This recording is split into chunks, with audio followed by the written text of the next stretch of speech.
Friends, welcome to Kannan info Tamil. நம்ம இன்னைக்கு என்ன டாபிக் பார்க்க போறோம் அப்படின்னா, ரெண்டு முக்கியமான டிஃபென்ஸ் அப்டேட் இந்த வீடியோல பார்க்க போறோம். முதல் டிஃபென்ஸ் அப்டேட், இந்தியா செப்டம்பர் 2ஆம் தேதி INS விக்ராந்த் விமானம் தாங்கி போர்க்கப்பலை இந்திய கடற்படையில் இணைச்சாங்க.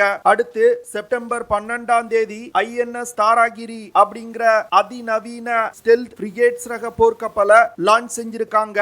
இந்த வரிசையில INS வாகிர் அப்படிங்கிற அதிநவீன டீசல் எலக்ட்ரிக் அட்டாக் சப்மரீனை டிசம்பர் மாசத்துல இந்திய கடற்படையில் கமிஷன் செய்ய உள்ளாங்க. இந்திய கடற்படையில் இணைய உள்ள INS வாகிர் நீர்மூழ்கி கப்பலோட சிறப்பு அம்சங்கள் என்ன, இந்த நீர்மூழ்கி கப்பலை இந்தியா எதற்காக டெவலப் செஞ்சிருக்காங்க, இந்த நீர்மூழ்கி கப்பலை பயன்படுத்தி என்ன மாதிரியான ஆபரேஷன்களை கேரி அவுட் செய்ய முடியும் அப்படிங்கிறது குறித்து பார்க்கலாம். இரண்டாவது டாபிக், இந்திய விமானப்படை விமான தளங்களை பாதுகாப்பதற்கு 100 அதிநவீன ட்ரோன்களை வாங்க இருப்பதா செய்திகள் வெளிவந்திருக்கு. இந்திய விமானப்படை எதற்காக இவ்வளவு அதிகமான ட்ரோன்களை வாங்குறாங்க, இந்த ட்ரோன்களை பயன்படுத்தி என்ன மாதிரியான ஆபரேஷன்களை கேரி அவுட் செய்ய முடியும், இந்த ட்ரோன்களோட செயல்திறன் என்ன அப்படிங்கிறது குறித்து நம்ம டீடைலா இந்த வீடியோல பார்க்கலாம். நம்ம சேனல்ல டிஃபென்ஸ் ரிலேட்டடா தினம் ஒரு வீடியோ பப்ளிஷ் பண்ணிட்டு இருக்கோம். உங்களுக்கு டிஃபென்ஸ் ரிலேட்டடான செய்திகளை உடனுக்குடன் தெரிஞ்சுக்கிடணும்னா நம்ம சேனலை சப்ஸ்கிரைப் பண்ணி சப்போர்ட் பண்ணுங்க. நீங்க பண்ற ஒவ்வொரு சப்ஸ்கிரிப்ஷனும் எனக்கு அடுத்தடுத்த வீடியோஸ் போடுறதுக்கு ஒரு மோட்டிவேஷனா இருக்கும். இந்திய கடற்படைக்காக 6 அதிநவீன டீசல் எலக்ட்ரிக் அட்டாக் சப்மரீன்களை மஸ்கான் டாக் ஷிப் பில்டிங் நிறுவனத்துல வச்சு கட்டி வர்றாங்க. இந்த 6 டீசல் எலக்ட்ரிக் சப்மரீன்களும் ப்ராஜெக்ட் 75 அப்படிங்கிற திட்டத்தின் கீழ் கட்டப்பட்டு வருது. ப்ராஜெக்ட் 75 திட்டத்தின் கீழ் ஏற்கனவே 4 டீசல் எலக்ட்ரிக் அட்டாக் சப்மரீன்கள் கட்டப்பட்டு இந்திய கடற்படையில் இணைக்கப்பட்டுள்ளது. டிசம்பர் மாசத்துல இணைய உள்ள INS வாகிர் நீர்மூழ்கி கப்பல் இந்த ப்ராஜெக்டோட 5வது நீர்மூழ்கி கப்பல். அடுத்த வருஷத்தோட முதல் பாதியில ப்ராஜெக்ட் 75 திட்டத்தோட கடைசி நீர்மூழ்கி கப்பல் இந்திய கடற்படையில் கமிஷன் செய்யப்பட உள்ளது. ப்ராஜெக்ட் 75 திட்டத்துக்கு அடுத்து ப்ராஜெக்ட் 75I அப்படிங்கிற திட்டத்தை இந்தியா செயல்படுத்த உள்ளாங்க.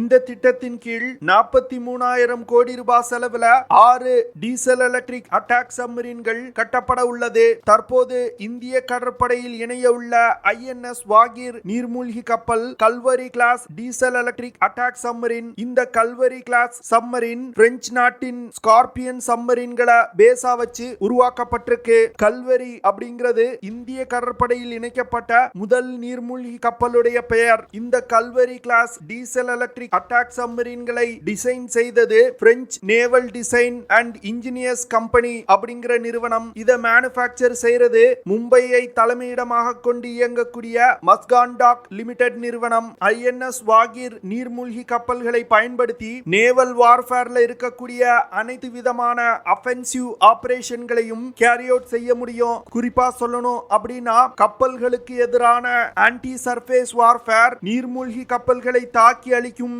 ஆன்டி சப்மரீன் வார்ஃபேர், எதிரிகளின் எல்லைக்குள் ஊடுருவி சென்று உளவு தகவல் சேகரிப்பது, எதிரி கப்பல்கள் நடமாடக்கூடிய பகுதிகளில் கடல் கண்ணி வெடிகளை வைப்பது, சர்வேலன்ஸ் மற்றும் ரெக்கானசன்ஸ் ஆபரேஷன்களை இந்த நீர்மூழ்கி கப்பல்களை பயன்படுத்தி செய்ய முடியும். INS வாகிர் நீர்மூழ்கி கப்பல் 1615 டன் எடை கொண்டது. இந்த நீர்மூழ்கி கப்பல் 67.5 மீட்டர் நீளமும் 6.2 மீட்டர் அகலமும் 12.3 மீட்டர் உயரமும் கொண்டது. இந்த நீர்மூழ்கி கப்பலை இயக்குறதுக்கு 4 MTU 12V396 SE84 டீசல் இன்ஜின்கள் பயன்படுத்தப்படுது. இது தவிர 360 பேட்டரி செல்ஸ் இந்த நீர்மூழ்கி கப்பல்ல இருக்கு. கடலுக்கு அடியில் அதிக நாட்கள் இருப்பதற்கு phosphoric acid fuel cell based API system இந்த நீர்மூழ்கி கப்பல்ல இணைக்கப்பட்டிருக்கு. டீசல் எலக்ட்ரிக் அட்டாக் சப்மரீன்களை பொறுத்தமட்டில் API சிஸ்டம் மிகவும் ஒரு முக்கியமான விஷயமா பார்க்கப்படுது.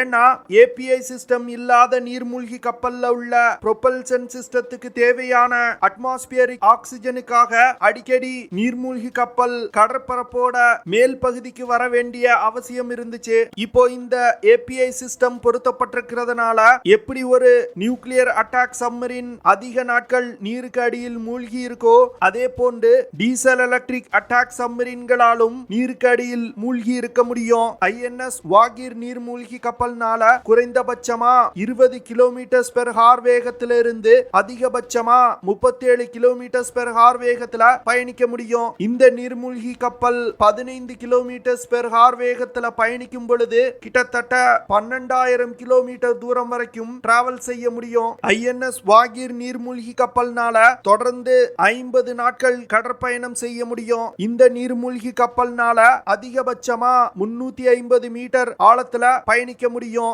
INS வாகிர் நீர்மூழ்கி கப்பல்ல இருக்கக்கூடிய எக்யூப்மெண்ட்ஸ் ஷாக் அப்சர்விங் கிரேடில்ஸ்ல மவுண்ட் செய்யப்பட்டிருக்கும். இதனால இந்த நீர்மூழ்கி கப்பலோட ஸ்டெல்த் திறன் அதிகரிக்கப்படுது. INS வாகிர் நீர்மூழ்கி கப்பலை இயக்குறதுக்கு 35 செயலர்கள் மற்றும் 8 ஆபீசர்கள் தேவைப்படுறாங்க.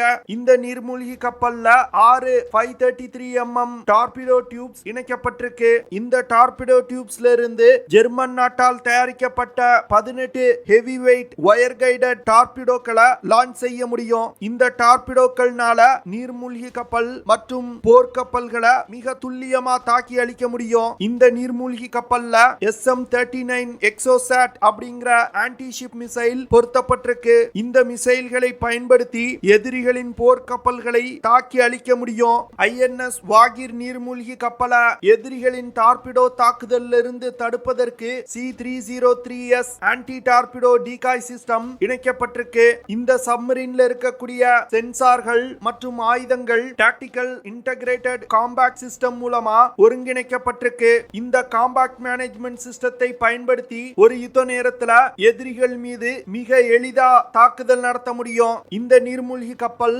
அதிக சக்தி கொண்ட ஸ்பெஷல் ஸ்டீலை வச்சு கட்டியிருக்காங்க. இந்த நீர்மூழ்கி கப்பலை கட்டி முடிப்பதற்கு கிட்டத்தட்ட 60 கிலோமீட்டர் நீளமுள்ள கேபிள்கள் மற்றும் 11 கிலோமீட்டர் நீளமுள்ள பைப்புகள் பயன்படுத்தப்பட்டிருக்கு.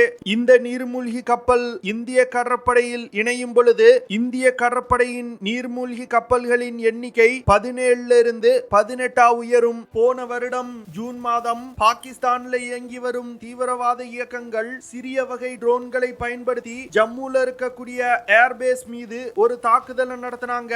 இந்த தாக்குதலின் போது வெடிபொருள் நிரப்பப்பட்ட சிறிய வகை ட்ரோன்கள் விமானப்படை தளத்தின் முக்கிய கட்டிடத்தின் மீது மோதி வெடித்தது. இதுல அந்த கட்டிடத்துக்கு பலத்த சேதம் ஏற்பட்டது.